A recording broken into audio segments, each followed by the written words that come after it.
yang insya Allah dipenuhi dengan keberkahan, dipenuhi dengan keridhaan Allah Subhanahu wa Ta'ala dalam keadaan sehat walafiat.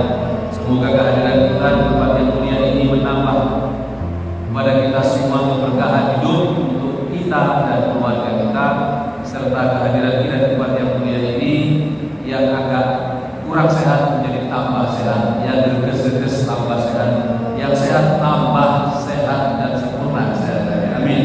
Allahumma amin. Sebab Bapak Ibu sekalian, percaya atau tidak, kalau Bapak Ibu sekalian ingin membatin segala macam penyakit, tempatnya adalah majelis ilmu. Jadi kalau Bapak Ibu sekalian hatinya lagi gundah gelana, lagi susah, entah karena masalah dengan istrinya, masalah dengan anaknya, datang pada majelis ilmu. Tapi niatnya harus di-setel dari awal. Saya niat datang pada majelis ilmu untuk membangkit penyakit hati saya. Insya Allah sampai di majelis ilmu akan dilupakan oleh Allah masalahnya dan diberikan solusi setelah pulang dari majelis ilmu ke rumahnya masing-masing. Amin. Allahumma amin. Termasuk saya, termasuk yang mengalami secara langsung mujarabah, telah menjalani dan mengamalkan. Setiap saya kurang sehat atau anak saya kurang sehat, istri saya kurang sehat, ketika saya diundang dalam satu acara untuk ngaji, saya datang, saya niati, ya Allah, saya ingin datangnya saya di majelis ilmu ini untuk belajar, sekaligus untuk menjadi obat agar saya yang kurang sehat menjadi sehat, anak saya yang kurang sehat menjadi sehat, istri saya yang kurang sehat menjadi sehat. Ya Allah, terimalah doa kami. Saya tutup dengan Fatihah. Subhanallah, di luar dugaan saya ketika sampai sini jadi sehat, ketika pulang ke rumah lihat anak istri sudah baik. Nah, ini bagaimana menjelaskannya? Nah, penjelasannya hanya satu, kepercayaan dan keyakinan bahwa pertolongan Allah, rahmat Allah itu akan diturunkan kepada orang-orang yang selalu mendekatkan diri kepada Allah dan meminta pertolongan hanya kepada Allah Subhanahu wa Ta'ala. Ini bisa dicoba. Inilah makna dari saat kita sholat, saat kita membaca suratul Fatihah selalu mengucapkan Iyyaka na'budu wa iyyaka nasta'in. Ya Allah, kepada Engkau aku menyembah dan hanya kepada Engkau aku meminta pertolongan. Hadirin wal hadirat rahimana wa rahimakumullah. Kemarin kita sudah mengkaji hadis yang pertama dengan cerita yang begitu indah tentang hadis kasih sayang. Saya ulangi biar tidak lupa karena hadisnya pendek, jadi kalau saya ulang pun tidak terlalu panjang. Di hadis pertama Rasulullah SAW bersabda, Ar-Rahimuna yarhamuhumur Rahman, irhamu man fil ardi yarhamukum man fis sama. Kita diminta untuk selalu menebar cinta dan kasih sayang. Sebab kalau kita mulai dari bangun tidur sampai tidur kembali, niat kita menyebar cinta dan kasih sayang, insya Allah niscaya Allah akan merahmati kita dimanapun kita berada. Dan tidak hanya Allah yang merahmati kita. Kalau Allah merahmati, semua makhluk pasti ikut merahmati. Makanya jawaban dari Ar-Rahimuna yarhamuhumur Rahman, irhamu man fil ardi yarhamukum man fis sama. Yang merahmati kita itu selain Allah, para malaikat, seluruh makhluk. Jadi kalau Bapak Ibu sekalian suka menyayangi orang lain, tidak hanya Allah yang sayang, tidak hanya malaikat yang sayang, kambing pun sayang sama kita, ular pun sayang sama kita, harimau pun sayang sama kita. Ibarat kita berjalan dengan bertiga, ya saya misalnya atau teman kita, satunya teman kita lagi satunya, yang satu suka bagi-bagi, suka kasih pada orang lain yang membutuhkan, yang satu pelitnya minta ampun, yang satu separuh-separuh. Insya Allah kalau tiba-tiba kita jalan di hutan, kita yang suka kasih, insya Allah diselamatkan. Harimau atau ular yang ada di depan kita akan nyenggol kita. Dia akan nyerang yang pelit, minta ampun dari kita. Dan dia mungkin akan nyakitin yang separuh-separuh. Nah, inilah jawaban dari kenapa kita diminta untuk saling berkasih sayang. Dan di kitab Usuliyah ini hadis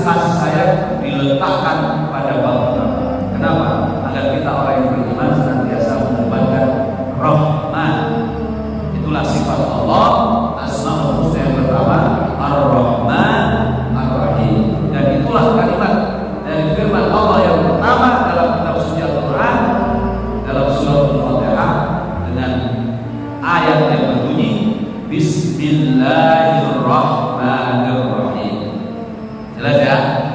Itu yang pertama, hadis yang kita pelajari dari kitab Usuliyah. Yang kedua, hadis yang diriwayatkan oleh Ibnu Mas'ud radhiyallahu anhu, qala Rasulullah sallallahu alaihi wasallam, al-fajir raji rahmatullahi ta'ala aqrab ila Allah ta'ala minal 'abidil muqniti. Apa artinya Bapak sekalian? Musannaf atau pengarang kitab ini meletakkan hadis ini setelah hadis tentang kasih sayang dan perintah Allah kepada kita untuk mendebat kasih sayang. Karena apa? Karena hadis ini berbicara tentang bagaimana kasih sayangnya Allah kepada seorang hamba. Jadi hadis kedua ini berbicara tentang kasih sayang Allah kepada seorang hamba yang tidak lain adalah kita semua. Apa pesan dari Allah? Al-wajhul raji, orang yang penuh dengan dosa, penuh dengan maksiat, tetapi masih berharap terhadap rahmat Allah, itu aqrabu, lebih baik, lebih dekat, lebih dicintai, lebih disayangi oleh Allah Subhanahu wa taala daripada al-abidil muqniti, seorang hamba yang ahli ibadah tapi otaknya rusak. Loh, kok ada orang ahli ibadah otaknya rusak? Iya, rajin sholat tapi pikirannya nggak pernah husnudzon pada Allah, pikirannya selalu dipenuhi dengan husnudzon kepada Allah. Ada masalah sedikit, belum, ya Allah, apa sih saya salah ini? Salahku apa kok hidup saya susah? Ini namanya ahli ibadah yang mukmin. Lebih baik maksiat terus tapi ya Allah, saya maksiat, saya tidak kuat sebenarnya untuk menanggung dosa itu, tapi saya tidak mampu melawan nafsu. Ampunilah aku ya Allah, ampunilah aku ya Allah, astagfirullahaladzim. Itu lebih disukai oleh Allah. Tentu jangan kemudian kita berusaha terus berharap pada Allah tapi tidak berhenti, tidak maksiat itu salah. Maksudnya hadis ini adalah al-fajirur rajim bukan ahli maksiat. Sing ngono ahli maksiat mau sing berharap kepada rahmatnya Allah, iku aqrabu luwih marek luwih dekat ila Allah maring Gusti Allah taala wa Allah minal abid sang ahli ibadah atau ketika putus asa. Jadi Bapak Ibu sekalian yang dirahmati Allah, orang yang selalu punya harapan pada Allah bahwa Allah itu Rahman, Allah itu Rahim, Allah itu penuh cinta dan kasih sayang, Allah itu Tawwabur Rahim, Maha menerima taubat, dan Allah itu Al-Afu, Maha menghapus dosa kita. Lalu kemudian kita mendatanginya dalam keadaan kita tertatih-tatih, itu lebih baik daripada kita rajin ibadah tetapi setelah ibadah kita masih ragu apakah Allah berkuasa untuk menjadikan kita menjadi lebih baik, apakah Allah akan mengampuni kita, apakah Allah akan masukkan kita ke dalam surganya, kita masih ragu. Nah, setan bermain buat itu karena kita habis sholat masih ragu, apa diterima ya sholat saya, betul. Kalau kita sholatnya benar, rukunnya benar, syaratnya benar, dipenuhi sejak wudu, pakai pakaian yang suci, ngadep kiblat, bacanya benar, tumaninah, sudah yakin Allah Maha menerima ibadah kita. Tetapi keyakinan kita itu tidak boleh diucapkan. Itu cukup dalam hati, dalam bentuk rojak namanya, dalam bentuk berharap kepada Allah. Kalau sudah diucapkan sholat paling benar, yang lain salah. Nah ini namanya sombong. Ini nggak boleh. Yang dimaksud hadis ini adalah siapapun kalian para pendosa, tidak usah putus asa selama kamu masih mengakui Allah Subhanahu wa taala sebagai Tuhan. Karena apa? Karena sebesar apapun dosa kamu, kalau kamu minta ampun kepada Allah selama dosanya itu tidak syirik, tidak menyekutukan Allah, insya Allah akan diterima taubat. Amin Allahumma amin. Sebaliknya siapapun kalian yang ahli ibadah tapi kalau pikiran selalu mohon kepada Allah, suudzon kepada Allah, sedikit kali kita punya keyakinan Allah itu kuasa, naudzubillah. Hati-hati, kadang dalam hidup kita ini sering setan membaca pikiran kita.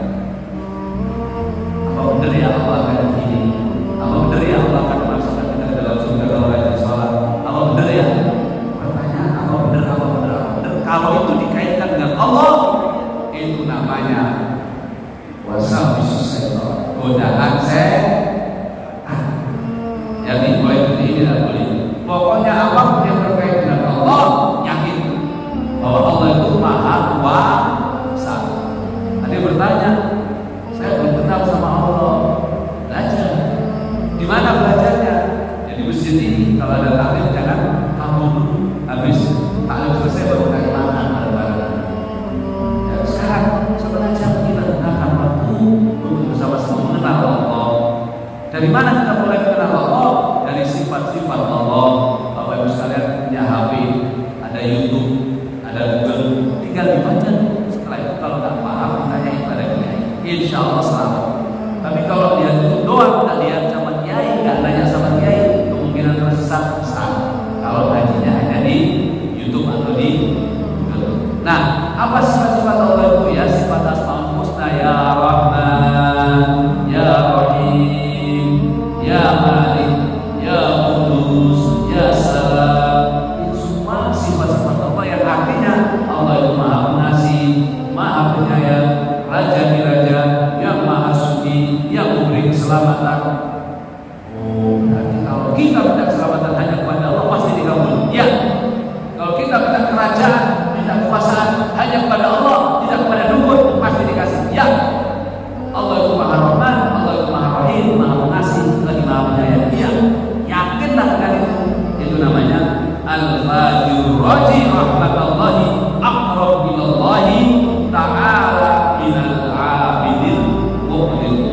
Walau ibadah kalau melakukan sifat-sifat Allah yang Rahman, Rahim, Malik, Qudus, Salam, Mu'min, Muhaimin, Aziz, Jabbar, Mutakabbir, Khaliq, Barik, akhiri, berarti sampai ahli ibadah yang berputus asa. Na'udzubillahi min dzalik. Jadi kemarin kita sudah mengkaji ini. Sekarang saya lanjutkan di hadis yang ketiga.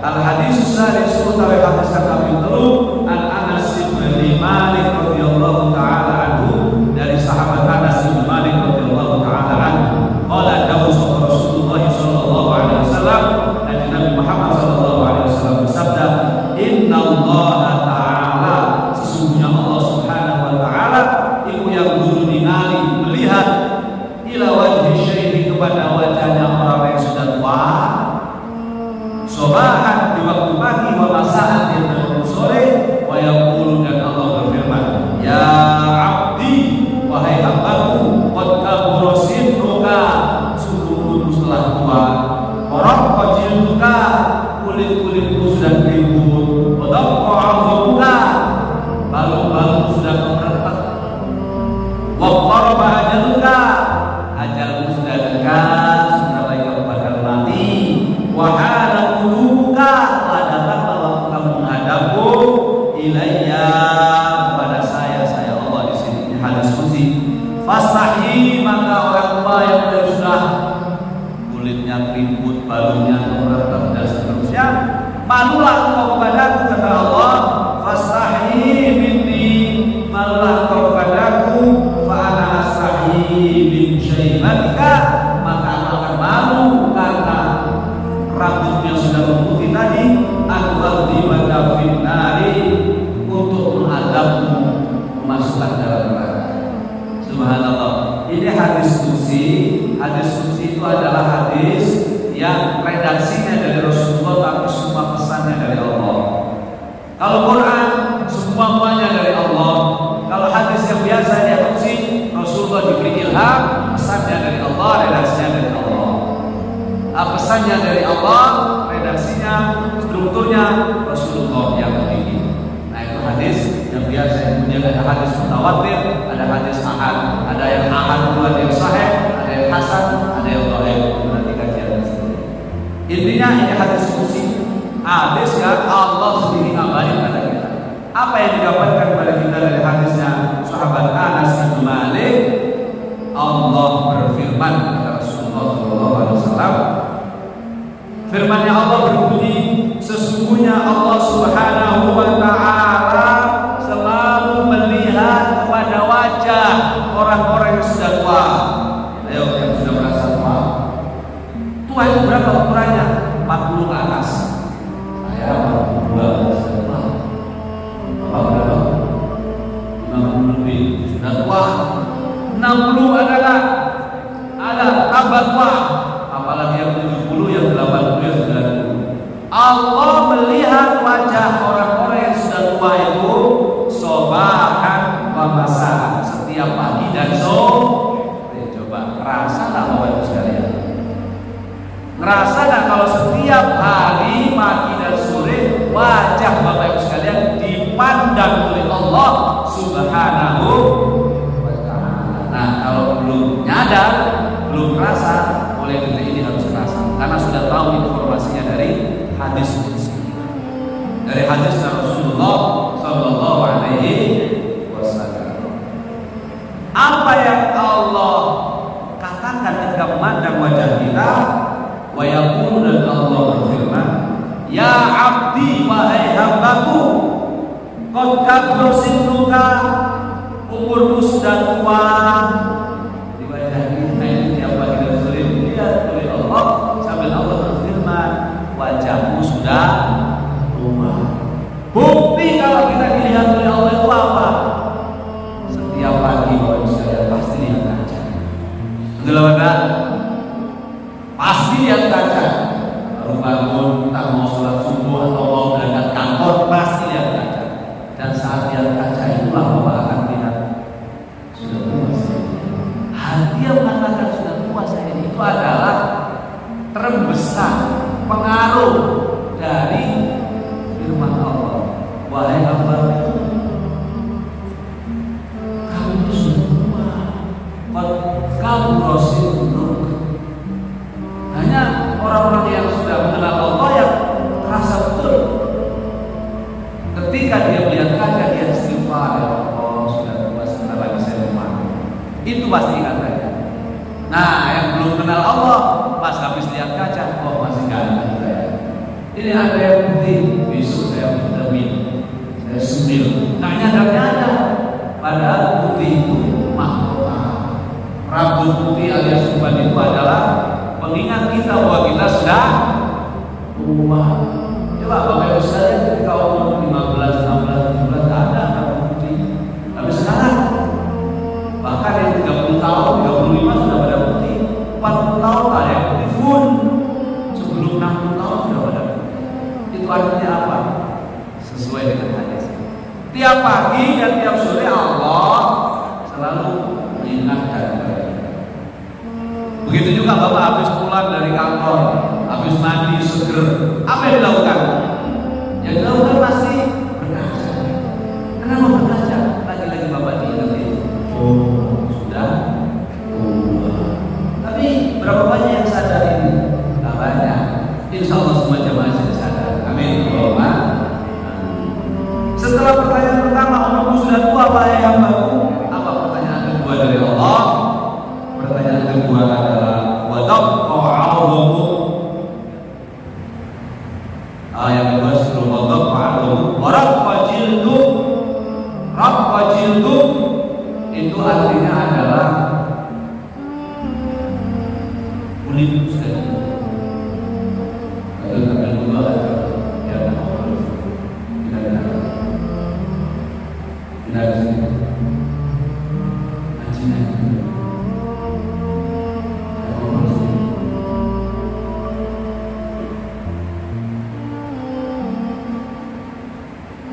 waraqqa jildu.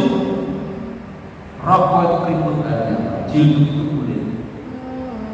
Bapak Ibu sekalian, kalau mau setiap saat habis mandi, kalau bisa lihat kulit, saat keriput itulah Bapak sebenarnya paksa oleh Allah untuk sadar. Dia baca keriput, setiap kita menyadari saya sudah tua dan mati itu dekat, itulah hidayah Allah. Sehingga kemungkinan maksiat tidak akan melakukan. Tapi orang yang tidak sadar Pak, kulit sudah jelas keriput, labrek, umur sudah 70 tahun, kita baca maksiat tahu kita ini. Wadabqa 'audhu, dengkul awake dhewe, dengkul kita itu kalau jalan, nah itu tanda kita sudah. Saya dulu main bola oke aja. Sekarang di atas 40 tahun jangan main bola Pak, naik tangga saja sudah. Dari kita dodok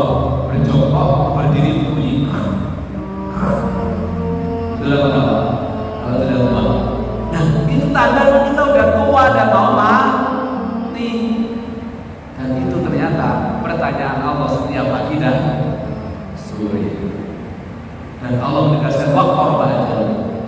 Ajal sudah dekat. Fulan, kalau saya namanya ayat, tiap hari kamu itu diberi hidup, ajalmu sudah dekat. Jadi kalau kita bangun tidur, Pak, sadar, Pak, sesungguhnya saat terbangun dan masih bernafas dari semalam kita tidak sadar, itu adalah kesempatan yang Allah berikan kepada kita. Maka betapa ruginya kita kalau kesempatan yang diberikan itu justru untuk berbuat ingkar dan maksiat kepada Allah Subhanahu. Nauzubillah min dan Allah mengatakan wahana untuk gini saatnya kamu harus menghadap kepada, saatnya kamu menghadap kepada Allah Subhanahu wa taala. Makanya fastahi, malulah engkau untuk apa? Bermaksiat kepada. Karena apa? Karena kalau kau malu bermaksiat, fa'ala astahi min syaibatika, aku akan malu karena umatmu sudah berhenti. Malu untuk apa? Allah itu kepada kita an-mu'adzibaka finnar, untuk mengadab engkau masuk dalam neraka. Jadi kalau kita makin tua malu bermaksiat, Bapak Ibu sekalian, insya Allah pasti melalui riwayat ini Allah menegaskan akan malu mengadab kepada sekalian. Amin Allahumma. Ini nasihat ketiga. Jadi intinya dari hadis nasihat ketiga ini adalah Allah melihat wajah kita setiap pagi dan sore. Lalu kemudian Allah berfirman, wahai hambaku, umurku sudah tua, kulitku sudah keriput, dengkulmu, baluk-balukmu, tulang-tulangmu sudah berbunyi, alias tidak sekuat ketika kamu waktu muda. Kemudian ajalmu sudah dekat dan saatnya kamu menghadap kepada Allah. Saatnya kamu fokus untuk mempersiapkan pertemuan dengan kepada Allah.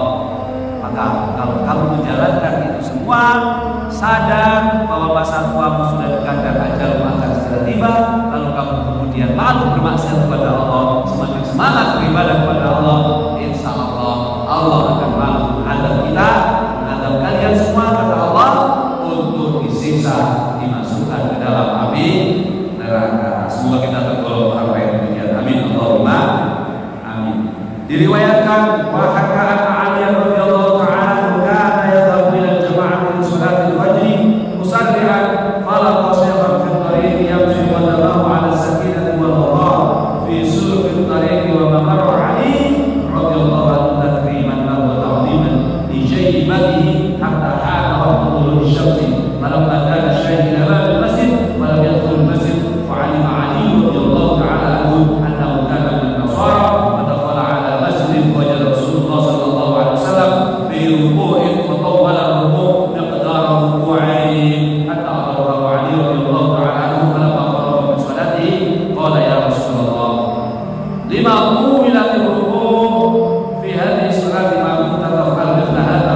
فقال رسول الله صلى الله عليه وسلم لما ركعت وقلت سبحان ربي العظيم كما كان وردي وأردت أن أفعل جبريل عليه السلام ووضع جناحه على الظهير وأخذ للطويلة فلما رفع جناحه رفعت رأسي فقالوا لما فعل هذا؟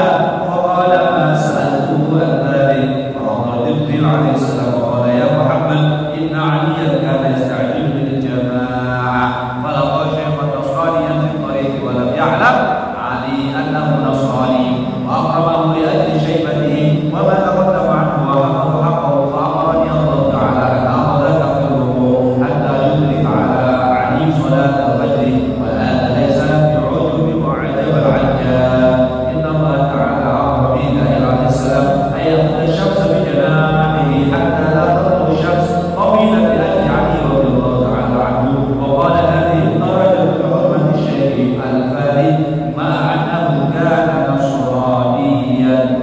Jadi kalau tak pakai satu-satu panjang. Intinya bagaimana? Nah, cerita dari hadis ini yang pertama, dulu ada seorang sahabat yang sangat dicintai oleh Allah, dicintai oleh Rasulullah, malaikat juga cinta. Siapa itu? Sahabat Ali karramallahu wajhahu. Keponakannya Rasulullah sekaligus menantunya Rasulullah, ayahnya Hasan dan Husain, suaminya Sayyidah Fatimah, Sayyidina Ali. Khalifah keempat yang tidak kaya, satu-satunya khalifah yang tidak kaya Sayyidina Ali. Abu Bakar kaya, Umar kaya, Utsman kaya, Sayyidina Ali kan. Padahal khalifah. Nah, ini cerita tentang Sayyidina Ali. Suatu saat Sayyidina Ali ini mau sholat jamaah seperti biasa dengan Rasulullah di Masjid Nabawi. Cepat-cepatlah Sayyidina Ali seperti biasanya sebelum subuh berkumandang, beliau sudah bangun, lari Sayyidina Ali dari rumahnya untuk sholat jamaah di masjid bersama Rasulullah dan para sahabat. Apa yang terjadi? Ternyata ketika Sayyidina Ali keluar dari tempat rumahnya, keluar dari pintunya, di depannya sudah ada orang tua yang berjalan. Orang tua berjalan, namanya orang tua ini jalan-jalan, nggak bisa kencang, pelan-pelan. Sayyidina Ali itu orang yang paling lembut hatinya, orang yang tidak ingin menyakiti orang lain. Dia selalu hormat kepada siapapun. Akhirnya hatinya Sayyidina Ali mengatakan, ini orang mungkin mau masjid. Kalau saya salib karena saya punya tenaga masih muda, mungkin hatinya tersinggung. Sudah, saya berjalan pelan-pelan ini sebagaimana jalannya orang tua. Subhanallah. Singkat cerita, Sayyidina Ali tidak lari mengejar masjid walaupun tahu bahwa waktunya sudah semakin habis. Karena hormat pada orang tua ini, Sayyidina Ali tetap jalannya ini pelan-pelan kayak jalannya orang tua karena ada di belakangnya. Kenapa kamu nyari? Tidak mau hidup perasaannya. Jawab, kita pernah nggak bersikap begitu? Mentang-mentang punya jabatan, mentang-mentang uang, mentang-mentang mobilnya lebih bagus. Kalau beruntung, halo bro, cuma ditot pak. Harusnya kan halo bro, naik itu silakan naik, naik tot. Miskin ya dalamnya, sambil gizi lagi namun. Saya kenali lagi itu, hingga waktu subuh tinggal sedikit. Sahabat bimbang, gelisah, karena Rasulullah tak sholat. Jadi bedanya kita, imam-imam kita, guru-guru kita, ulama kita, imam yang masjid di sekitar sini dan dimanapun lah, kalau mau sholat subuh tak peduli yang jamaah siapa aja, itu pokoknya sudah datang imam. Kalau Rasulullah enggak. Jadi Rasulullah itu seperti ketika kalau imam mau sholat dan ke belakang, itu sunnah dari Rasulullah. Sunnahnya kenapa? Kan cek yang untuk sana biasanya bulan sini. Datang belum ya? Tanya mana dia? Abu Bakar sebelah sini, Umar sebelah sini, Utsman sebelah sini, Ali sebelah sini. Dicek. Ali bukan apa-apa ini. Ditunggu sampai waktu sholat mau habis. Karena mau habis, sholat langsung. Ali bukan. Itu ceritanya kalau orang mau sholat dan belakang sufufan. Nah, yang ngerti artinya cuma aku itu doang. Nanti setelah sholat dicek kenapa tak sholat, sakit apa? Tanyain, kalau sakit disamperin, kalau orang duit dikasih duit. Ini yang benar. Jadi jadi imam itu harus kaya, harus pinter. Kalau tidak kaya ya lunah, jamaahnya yang sakit itu kita lunah, imamnya yang memandu. Nah seperti sekarang hanya jadi imam doang, apalagi dari imam ini ada penampung lagi. Nah, jadi ini dari sendiri kan. Singkat cerita, saya tidak Ali telah. Karena ketika orang tua tadi melewati depan masjid, nggak belok. Ternyata orang tua tadi orang Nasrani, orang Kristen. Bayangkan hormatnya saya tidak Ali pada orang lain, walaupun beragama lain tetap hormat. Apa yang terjadi? Karena sebelum orang tua tadi melewati depan masjid Nabawi, waktu subuhnya sudah mau habis, Rasulullah diperintah sholat Rasulullah. Ketika rukuk Rasulullah nggak bisa angkat badannya. Ketika Rasulullah rukuk baca Subhana Rabbiyal Azim. Jadi kalau rukuk baca Subhana Rabbiyal Azim ya ini dalilnya. Jadi bacaannya apa? Baca Subhanallah, Subhanallah, Alhamdulillah, la ilaha illallah, boleh. Tapi yang paling afdal dari orang tua Subhana Rabbiyal Azim. Ini tadi, ini hadisnya.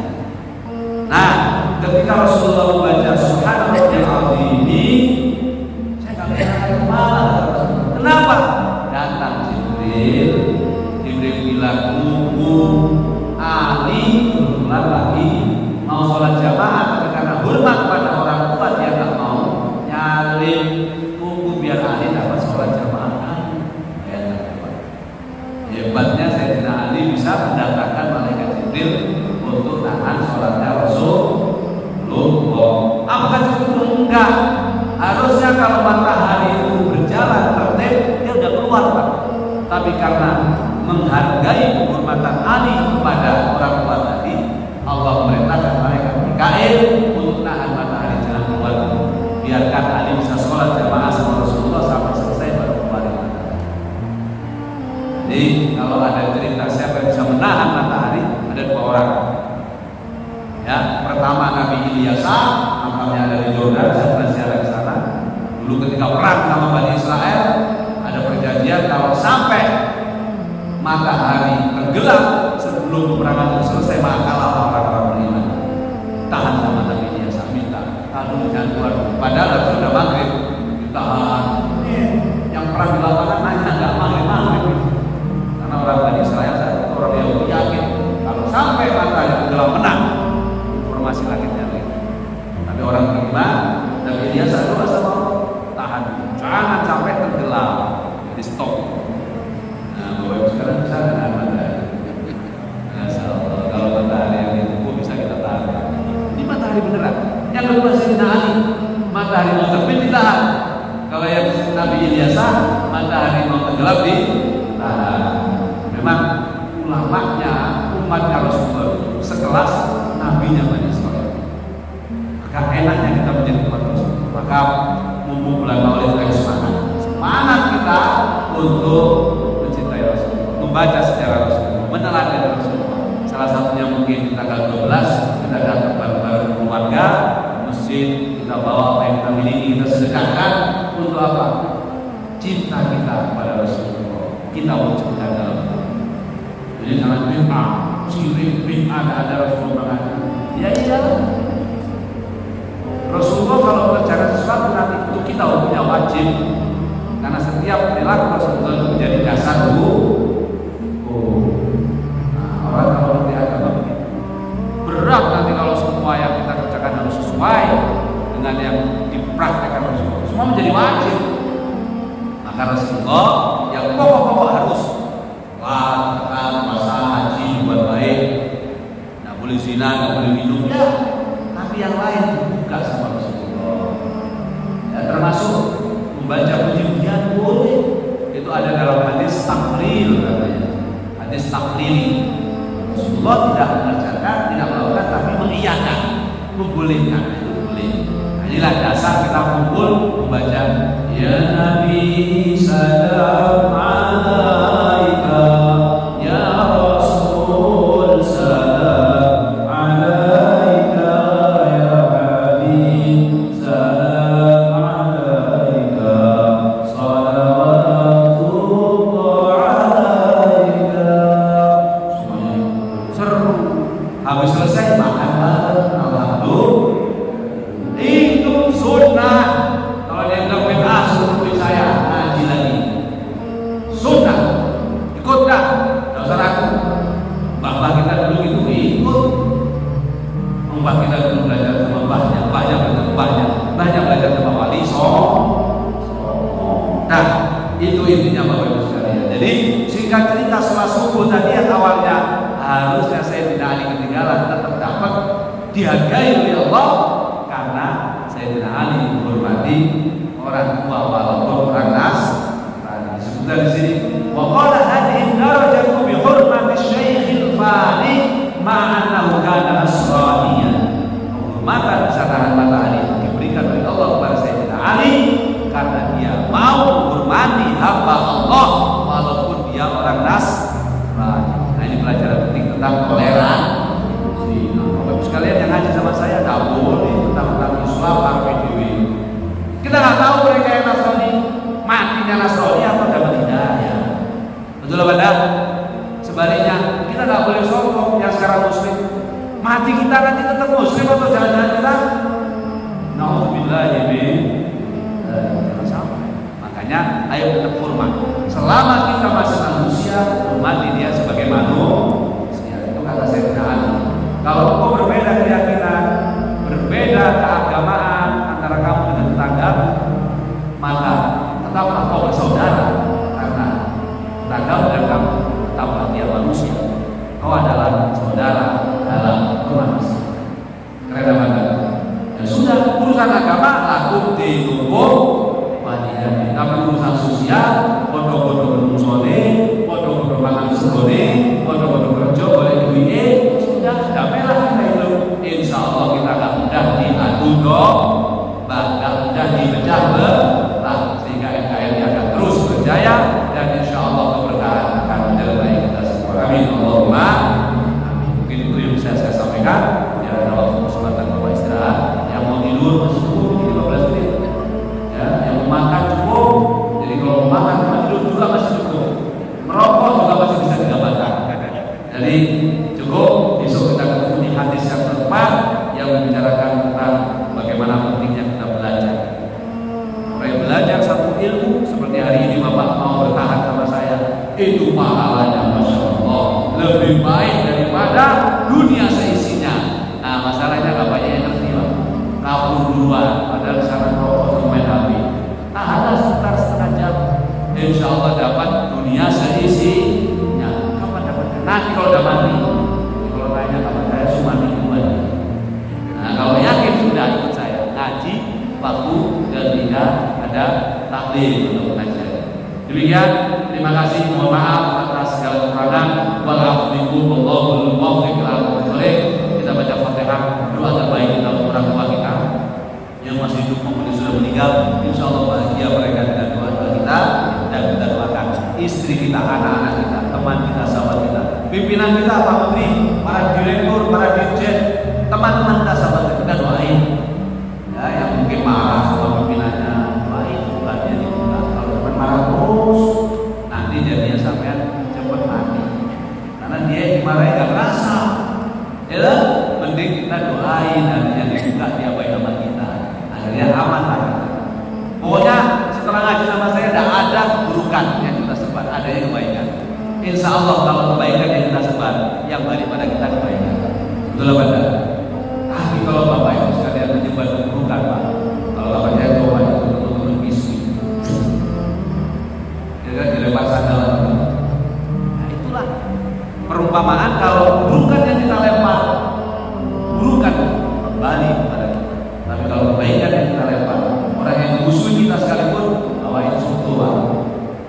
Mungkin awalnya paling berpikir umurnya aja, tapi tetap aja kasih suku, kasih beli. Kok ternyata nggak ada racunnya, pasti bisa dia akan baik. Betul tidak? Nah ini kita doain semua beliau-beliau, teman-teman kita, sahabat kita, wabil khusus orang tua kita yang hidup maupun sudah meninggal dunia, semoga yang meninggal dirahmati oleh Allah, kuburnya dilapangkan, salah khilafnya diampuni, ditempatkan di surganya Allah. Yang masih hidup sehat walafiat, panjang umur yang barokah. Anak-anak kita semoga yang sakit disembuhkan oleh Allah, yang kebetulan sudah diberi sehat tambah sehat, dijaga dari musibah, dari penyakit. Istri kita yang kebetulan sebelumnya kurang baik, semoga dibuka yang menjadi lebih baik, jadi lebih taat, jadi istri yang salehah, dan semua diberikan perlindungan terbaik oleh Allah Subhanahu wa taala. Ala hadhihi wa ala kulli niyatin salihah wa ridwan wa syafa'at rasulillah wa ridwan ajalina wa li kulli du'ain wa asrar wa karam fatihah wa wa nawaina dan sunnah dari kita wa Allah bi qur'an ya asrar wa karam syukrulillah wa lakul fatihah. A'udzu billahi minasy syaithanir rajim. Bismillahirrahmanirrahim. Alhamdulillahi rabbil alamin. Ar-rahmanir rahim. Maliki yaumiddin. Iyyaka na'budu wa iyyaka nasta'in. Ihdinas siratal mustaqim. Siratal ladzina an'amta 'alaihim ghairil maghdubi 'alaihim waladdallin. Rabbi ighfir li wa liwalidayya wa lil mu'minina amin. Ya rabbal alamin. Maaf, terima kasih atas kekurangan. Mari kita sambut tanggal 8 Oktober, tepat Rabiul Awal, 12 Rabiul Awal, hari raya Rasulullah dengan cita, suka, riang gembira, berbangga, kita cinta pada Rasulullah.